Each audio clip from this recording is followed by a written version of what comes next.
চাইতো, দুপুরে ভুল করে রাত্রে মাফ চাইতো, আজকে ভুল করে আগামীকাল মাফ চাইতো, আর আমি আল্লাহ গুনাহগুলো তাদের সব ক্ষমা করে দিতাম।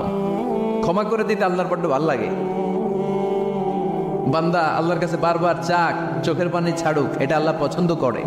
চোখের পানির যে কত পাওয়ার আপনি কল্পনাই করতে পারবেন না। অনুশোচনার চোখের পানি চোখ বেয়ে নাকের ডগা পেয়ে জমিনে পড়ার আগেই আল্লাহ এই বান্দারে মাফ করে দেয়। বিশ্বনবী ডেকে বলে, ও আমার উম্মতেরা শোনো, আল্লাহর কাছে দুনিয়ার মানুষদের দুই ফোঁটা পানি সবচেয়ে প্রিয়। এক হলো জিহাদের ময়দানে রক্তের ফোঁটা, দুই হলো অনুতপ্ত বান্দার চোখের পানির ফোঁটা। এজন্য আল্লাহ ডেকে বললেন, গোলাম আমি যে তোদের কত ভালোবাসি তোর ধারণা নাই। চোখের পানি ছাড়, গুনার কথা স্মরণ কর, তওবা কর, তওবার মতো তওবা করলে সব গুনাহ মাফ করে দিতে পারে কে? বিশ্বনবী বলে, আমার কোনো গুনাহ নাই, তারপরেও প্রতিদিন 70 বারেরও বেশি আমি তওবা করি। আল্লাহে ইন্নী আস্তাগফিরুল্লাহ ওয়া আতুবু ইলাইহি আকসার মিন 70 মাররা। Could you imagine that? কল্পনা করছেন কোনোদিন যে নবীর গুনাহ নাই, ওই নবী তওবা পরে প্রতিদিন 70 বার, আকসার 70 বারেরও বেশি। আমার পড়া দরকার কয়বার? আপনার পড়া দরকার কয়বার? বিশ্বনবী 70 বারের বেশি বলে আমাদের পড়া দরকার কয়বার? আর আমরা প্রতিদিন পড়ি কয়বার? কথা কন। আমাদের ভুল হবে, ভুল হতে সমস্যা নাই, ভুল হওয়াই মানুষের স্বভাব, কিন্তু ভুল হওয়ার পরে ভুলের উপর অটল থাকা যাবে না।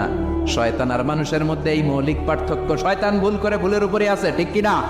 ক্ষমা চায় নাই, কিন্তু আমরা সকালে ভুল করলে দুপুরে মাপ চাই কার কাছে? 19 সালে ভুল করলে 20 সালে মাপ চাই কার কাছে? মৃত্যুর আগ পর্যন্ত আমরা ক্ষমা চাইলে ক্ষমা করে দিবে কে? সব সময় 24/7 তওবার দরজা খোলা, দুইটা সময় ছাড়া। ভালো করে মনে রাখবেন, মুখস্থ ঠোঁটস্থ যেন থাকে। দুইটার সময় তওবা কবুল হয় না। চিৎকার করে বলেন, কয় সময়? এক হলো বাদাল গারগারা, গরগরানি যখন আসে, মালাকুল মাউত যখন চলে আসে, মালাকুল মাউতরে যখন দেখে ফেলবেন তখন তওবা কবুল হবে নাকি? কথা কন। আল্লাহ বলে সময় শেষ, তার মানে বাদাল গারগারা তওবা কিন্তু আর কবুল হয়।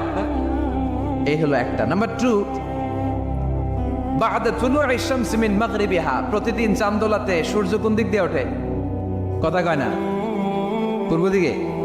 কিয়ামতের আগ দিয়ে সূর্যের পূর্ব দিকে উঠবে না, পশ্চিম দিক থেকে উঠবে। যেদিন প্রভাতে পশ্চিম দিক থেকে সূর্য উঠবে, ওই দিন থেকে তওবার দরজাটারে বন্ধ করে দিবে কে? তার আগ মুহূর্ত পর্যন্ত জীবনে যত গুনাহ করেছি, অন্যায় করেছি, চোখের পানি ছেড়ে ক্ষমা চাইলে ক্ষমা করবে কে? শয়তান আল্লাহরে চ্যালেঞ্জ দিছে, আল্লাহ তুমি আমারে জাহান্নামে পাঠাবা, আমিও তোমার বান্দা করে লয়ে একসাথে জামাতে ঢুকমু। একা ঢুকবো না, একা যাবো না, তোমার বান্দাদেরকে সবগুলোর জাহান্নামী বানায়া তারপরে ঢুকমু। তোমার চ্যালেঞ্জ দিলাম, একটারও জান্নাতে ঢুকাইতে পারবা?